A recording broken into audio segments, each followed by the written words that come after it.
There is a reason discipline stopped working for you. Not because you became weaker, but because your mind learned how to survive without desire. At some point, motivation became unsafe. So your psyche replaced it with control. And the habit that once protected you is now quietly draining the life out of your ambition. The hidden exhaustion of the hyper-responsible self, when survival-based self-control quietly replaces desire, play, and inner permission. You don't wake up unmotivated. You wake up neutral. The room is quiet. The light is flat. Your phone buzzes, but nothing in you reaches for it with urgency or excitement. You know what needs to be done today. You've thought about it, planned it, maybe even visualized it. But your body doesn't move. Not because you're lazy, not because you don't care, but because something deeper has gone quiet. You remember a time when motivation felt natural, when curiosity pulled you forward without force, when effort had a pulse, when wanting something felt safe. Now everything feels heavy, like lifting your own will through water. And here's the paradox that almost no one talks about. The very psychological habits that once kept you functional, responsible, and emotionally safe are now the ones silently eroding your motivation. The self-control that protected you, the emotional restraint that kept you stable, the constant self-management that helped you survive. They didn't fail you. They outlived their purpose. Because motivation does not grow in a nervous system built only for endurance. It grows in a psyche that feels allowed to want. And somewhere along the way, you learned that wanting was dangerous. Definition and psychological authority. At the core of this struggle is an archetype rarely named but deeply lived. The hyper-responsible self. This is the psyche shaped not by indulgence, but by early adaptation. Often formed in environments where emotional needs were minimized, unpredictable, or quietly dismissed. Where being low maintenance was rewarded. Where competence became the currency of safety. Psychology calls this emotional neglect schema, not abuse, not trauma in the obvious sense, but the absence of attunement. The chronic experience of being unseen emotionally while being relied upon functionally. You learned early to self-regulate alone. This creates parentification, where the child becomes the stabilizer, the observer, the one who doesn't need much. Over time, this reshapes identity. I am valued for what I manage, not for what I feel. To survive, your nervous system adopted hypervigilance. Not loud anxiety, but quiet scanning. A constant internal monitoring of tone, expectations, outcomes. Your mind became a control tower. Neurologically, this keeps the default mode network overactive, the part of the brain associated with self-referential thinking, rumination, and future projection. You live inside your head, rehearsing life rather than inhabiting it. Motivation, however, is not a cognitive process. It's limbic, emotional, embodied. And when the psyche is trained to suppress desire in favor of regulation, motivation doesn't disappear dramatically. It atrophies. 3. Emotional cost and philosophical weight. 3 to 4 minutes. Carl Jung once wrote, "The greatest burden a child must bear is the unlived life of its parents." But there is another burden, quieter, heavier, the unlived life of the self. You made a trade long ago, not consciously, but adaptively. You traded spontaneity for safety, desire for control, curiosity for competence, and it worked. You became dependable, high-functioning, mature. You learned to delay gratification indefinitely, but the grief of that trade is invisible, because no one mourns what was never permitted. This is invisible grief, the loss of vitality without a clear loss event. The ache of knowing life is happening, but feeling slightly behind glass. The core fear underneath is not failure. It's collapse.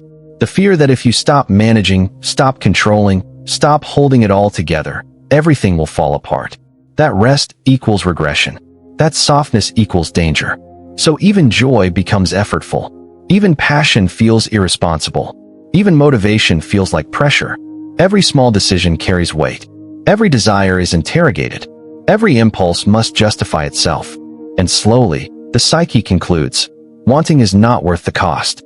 4. Adult manifestation and the unlearning process. These are not personality traits. They are coping mechanisms that followed you into adulthood. You might recognize them. In relationships, you become the emotionally steady one, the listener, the regulator. You struggle to want openly. You downplay needs. You feel disconnected even while being deeply involved. In career, you are competent but uninspired. You work from obligation, not pull. You procrastinate not from avoidance, but from emotional exhaustion. Achievement feels hollow quickly. In self-worth, you measure value by usefulness. Rest feels earned, never inherent. You feel uneasy when nothing is demanded of you. In boundaries, you over-explain. You accommodate. You feel guilty for saying no, even when exhausted. Your yes often comes from fear, not alignment. In emotional regulation, you stay composed, but numb. Strong emotions feel disruptive. You intellectualize instead of feel. You analyze instead of inhabit. In internal identity, you don't quite know what you want. You know what's expected. You know what makes sense. But desire feels distant, like a language you once spoke fluently but forgot. The unlearning begins not with fixing, but with witnessing. Not shaming yourself for being unmotivated.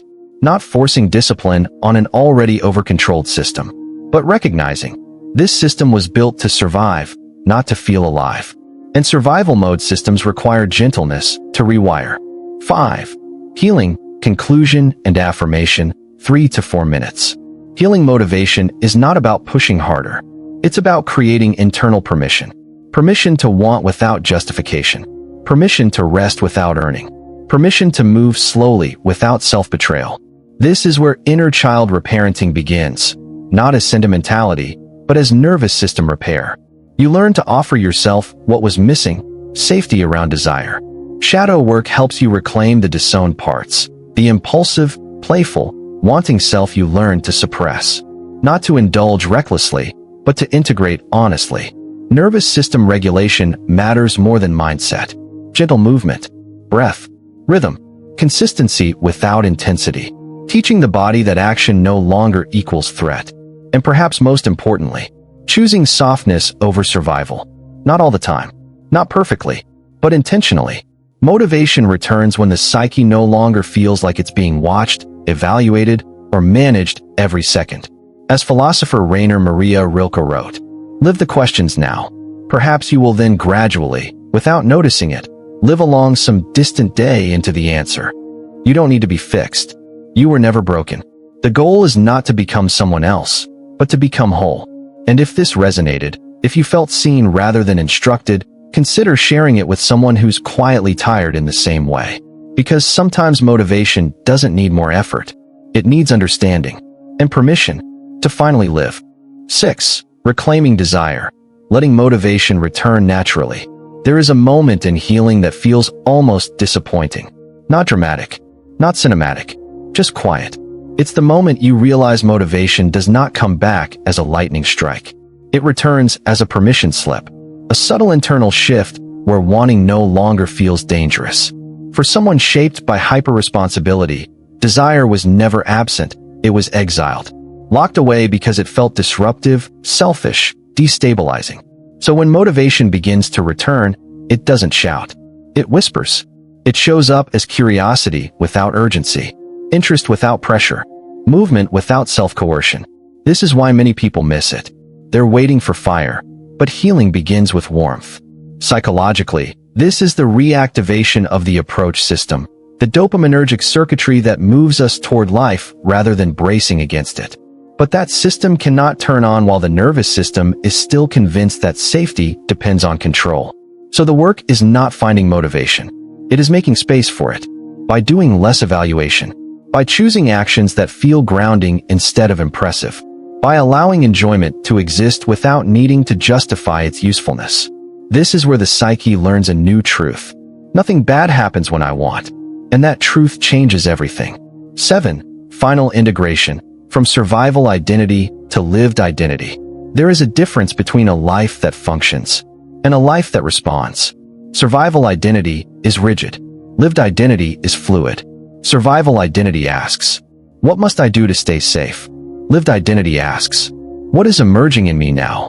For much of your life, you were rewarded for endurance, for restraint, for being the one who could handle it.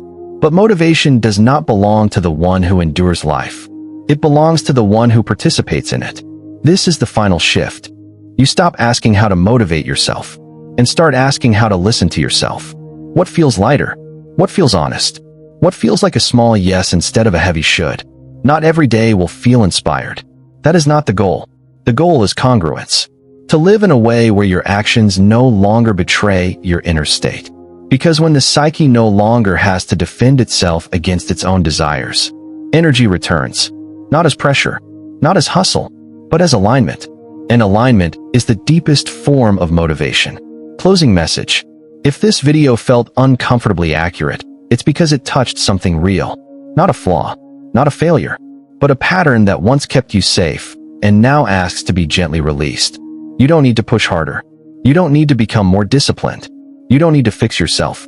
You need to let yourself arrive. The goal is not to be optimized. The goal is not to be productive. The goal is not to be impressive. The goal is to be whole. If you want more work like this, slow, honest, psychologically grounded, consider subscribing. Not for motivation, but for permission to finally live from the inside out.